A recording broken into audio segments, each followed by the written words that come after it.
Hi, this is Coach Colette, host of the Start Within podcast, and welcome back to another episode of Financial Fridays. Well, today I thought I would focus on the I in BIPOC Mental Health Awareness Month, I standing for Indigenous or Native peoples. Did you know that there are 573 federally recognized Native tribes in the United States? Or that Native and Indigenous people speak more than 200 Indigenous languages? The focus of this conversation, though, is to talk about the mental health concerns that face many Native and Indigenous tribes. Native and Indigenous people make up 1.3% of the U.S. population. And of those people, 19% reported having a mental illness in the past year. Native and Indigenous people in the U.S.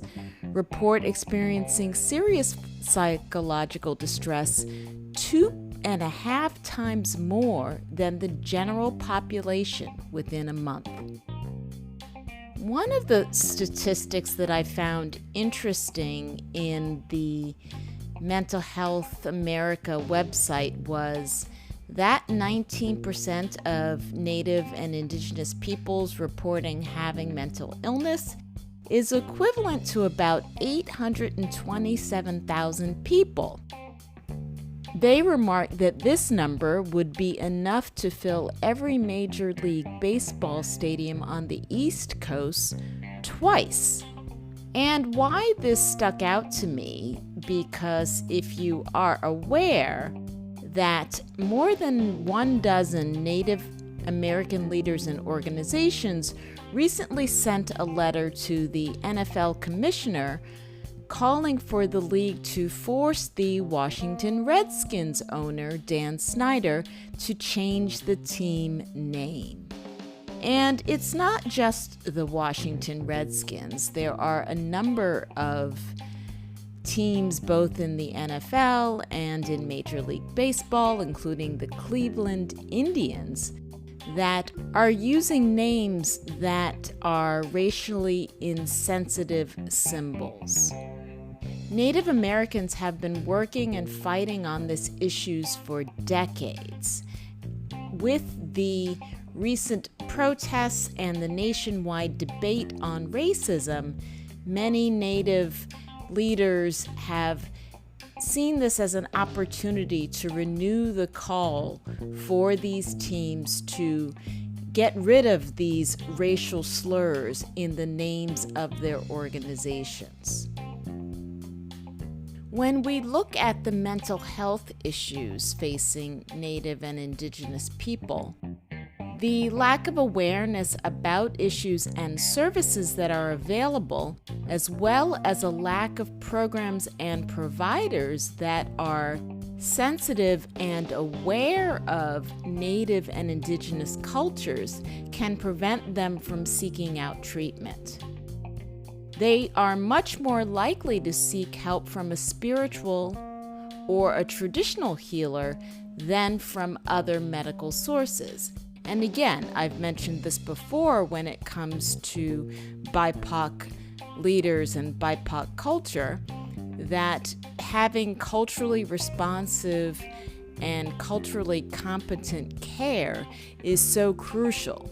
It is this, in addition to reducing and eliminating stigmas for seeking help, that helps BIPOC people to feel more comfortable with seeking help or treatment for their mental health.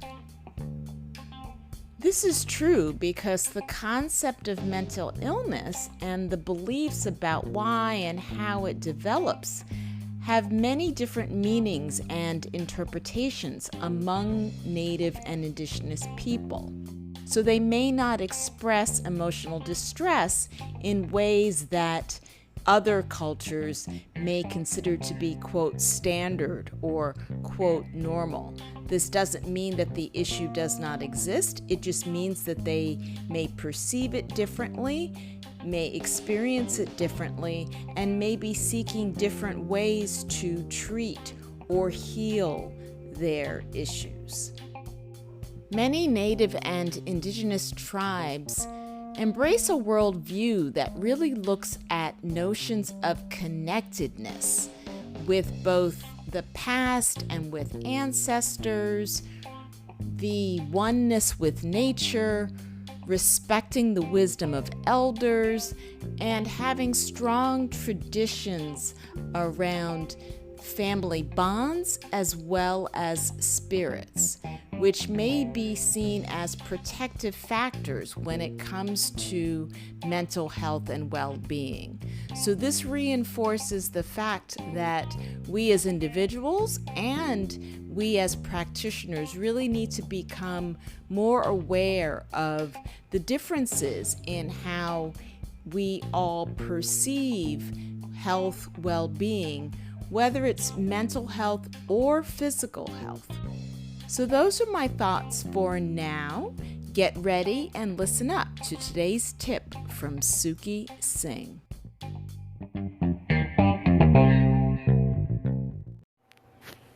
Hello everyone, this is Singh, aka Investing, of the Investing Podcast with your weekly Financial Friday tip. When was the last time you looked at your insurance? Are you fully covered for your family, medically, and in terms of life insurance? Maybe it's about that time that you get your insurance looked at by a professional. With that said, that is your weekly Financial Friday tip, and I'll speak to you soon. Bye-bye. Hi, this is Coach Colette, and I am continuing the conversation today with this unplugged segment.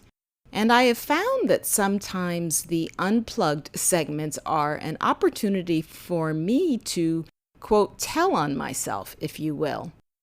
So I want to share a recent personal experience regarding my favorite modality, or one of my favorite modalities, EFT tapping. So I was watching a webinar that was geared towards fellow EFT practitioners. And one of the speakers was Victor Lee Lewis, who is the founder and director of the Radical Resilience Institute, in addition to being an EFT trainer and a professional life coach. When I say that I don't remember much about the webinar, except for this one point, maybe it will resonate with you.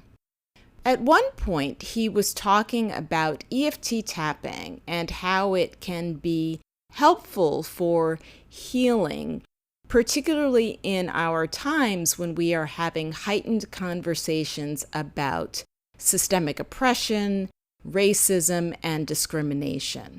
And so he was leading us through a tapping exercise and was beginning the conversation and leading us through by having us tap on the side of the hand point. And I now can only call it that, and this is why.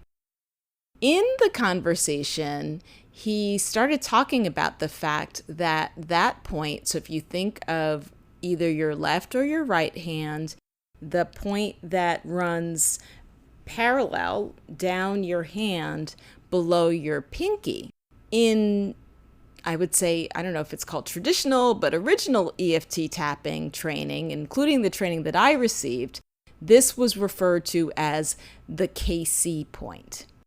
And when I talk more about this, you'll understand why this was so mind-blowing for me.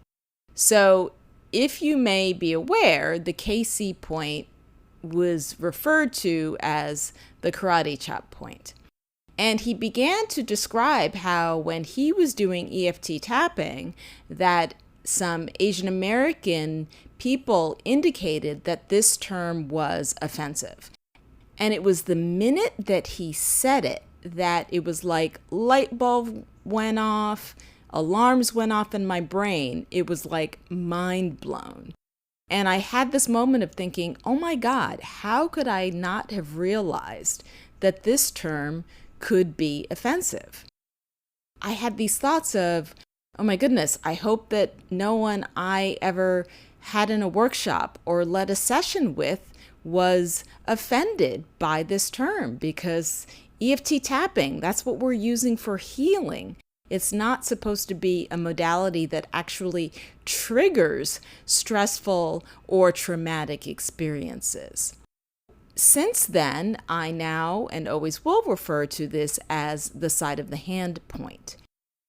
I think as a Black woman, it was also very uncomfortable to have this experience because I kept thinking, well, I would not want to utter a racist slur or utter a term that was offensive.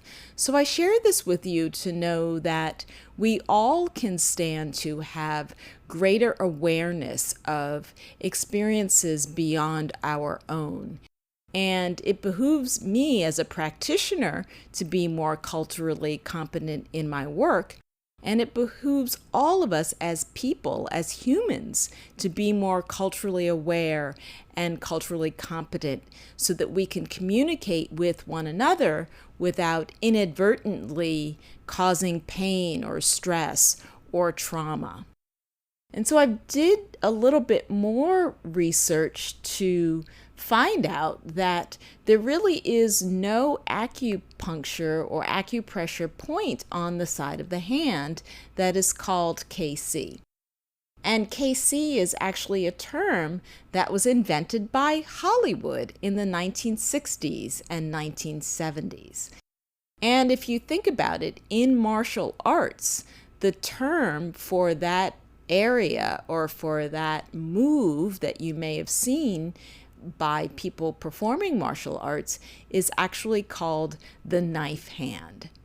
So I hope that this story resonates. I hope it helps you to consider and to think and to reflect and to ponder. What are some biases that you have? What are some terms or some words or some phrases that maybe you can eliminate from your vocabulary so that you can have more inclusive and more welcoming conversations with people in your world and in your network? So those are my thoughts for now. Hope you have an awesome, awesome weekend, and we will be speaking again soon. Be well.